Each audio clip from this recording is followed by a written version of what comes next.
Assalamualaikum warahmatullahi wabarakatuh. Alhamdulillahilladzi arsala rasulahu bil huda wa dinil haq liyuzhirahu 'alad dini kullihi wa kafa billahi syahida. Amma ba'du. Puji syukur kehadiran Allah Subhanahu wa taala yang telah melimpahkan rahmat dan karunia-Nya kepada kita sehingga kita masih dapat mengikuti perkuliahan pada pagi hari ini. Tak lupa pula, salawat beriringkan salam marilah kita hadiahkan kepada Nabi Muhammad SAW. Semoga dengan memperbanyak syafaat kepada beliau, kita mendapat syafaat di yaumil mahsyar kelak. Amin, amin ya rabbal alamin. Perkenalkan, nama saya Sri Rahayu Ningsih. Saya dari kelas MPI 2 semester 2. Baik, video ini bertujuan untuk memenuhi tugas UTS Bahasa Indonesia saya, yaitu saya akan menjelaskan sedikit materi mengenai kata. Yang pertama, pengertian kata. Secara etimologi, kata ini berasal dari bahasa Melayu, yaitu ngapa kata. Selain itu juga berasal dari bahasa Sanskerta, yaitu kata. Jadi secara etimologi, kata memiliki arti sebagai konversi bahasa, cerita, maupun dongeng. Kata adalah suatu bentuk terkecil dari kalimat yang dapat berdiri sendiri dengan mempunyai makna. Kata juga berbentuk sebagian dari golongan huruf atau gabungan morfem, atau itulah yang disebut dengan makna. Dari segi bentuknya dapat dibedakan menjadi dua. Yang pertama, kata tunggal, dan yang kedua, kata jamak. Yang B, pembagian kelas kata. Ada beberapa macam pembagian kelas kata. Yang pertama, kata benda. Kata benda adalah kata yang menunjukkan pada bentuk suatu benda. Yang kedua, kata kerja. Kata kerja adalah jenis kata yang menyatakan suatu perbuatan. Yang ketiga, kata sifat. Kata sifat adalah kelompok kata yang mampu meletakkan atau mengubah kata benda atau kata ganti menjadi lebih spesifik. Yang keempat, ada kata ganti. Kata ganti adalah kata untuk menggantikan benda atau sesuatu yang ditindakan. Yang kelima, ada kata keterangan. Kata keterangan adalah jenis kata yang menunjukkan keterangan pada kata kerja atau lain-lain. Yang keenam, ada kata bilangan. Kata bilangan adalah jenis kata yang menyatakan jumlah. Yang ketujuh, ada kata tugas. Kata tugas adalah kata yang memiliki arti gramatikal dan tidak memiliki arti leksikal. Selanjutnya, makna kata. Makna kata adalah arti atau maksud yang terkumpul dari suatu kata. Makna kata sendiri ini memiliki beberapa bagian. Yang pertama, ada makna leksikal. Makna ini ialah konsep atau fitur pada kata tanpa memuat koleksi penggunaannya. Yang kedua, ada makna referensial atau non-referensial. Makna ini adalah makna yang berhubungan langsung dengan kenyataan atau aturan. Yang ketiga, ada makna denotatif.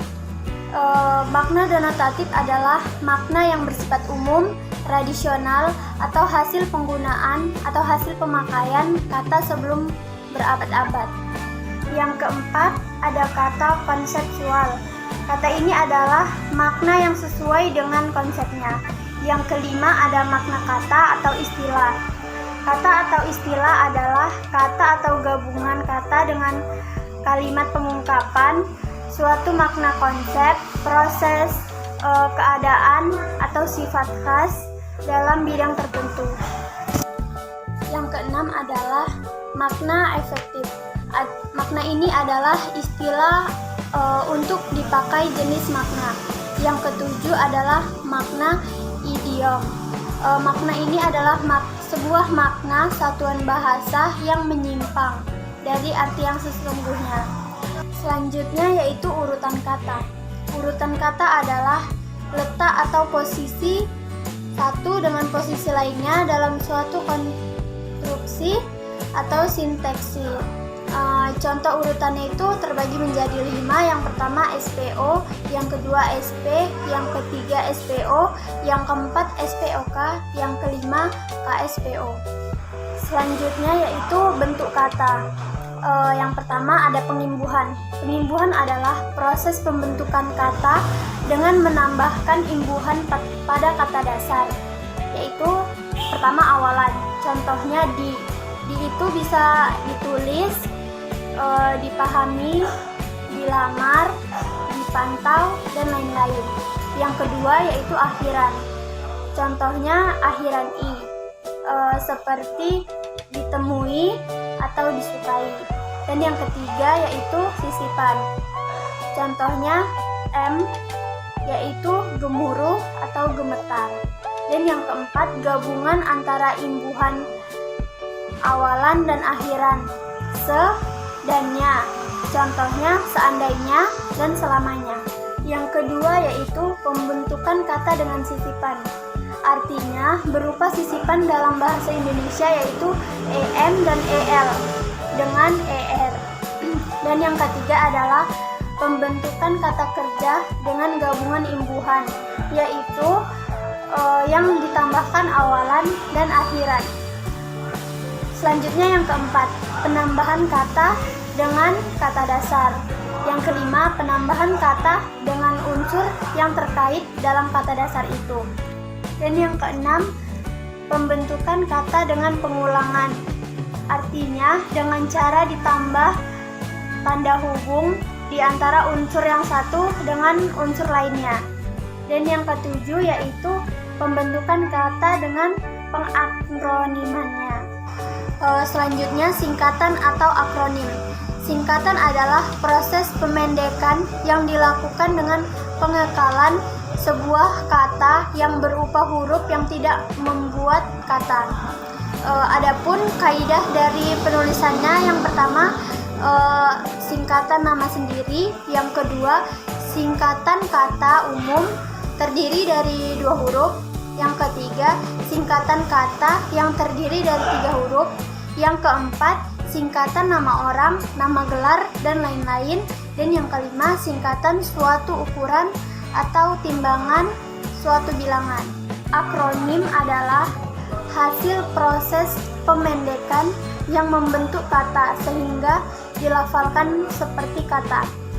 Kaidahnya antara lain, yang pertama, antonim terdiri dari nama sendiri yang berupa gabungan antara awal kata dengan awal kata. Yang kedua, antonim nama diri sendiri yang hanya berupa gabungan antara suku kata. Dan yang ketiga, antonim yang bukan nama diri sendiri dan berupa gabungan antara suku kata dengan suku kata lainnya. Sekian pembahasan yang dapat saya sampaikan. Semoga bermanfaat bagi kita semua. Jika terdapat kesalahan, saya mohon maaf, dan kepada Allah saya mohon ampun.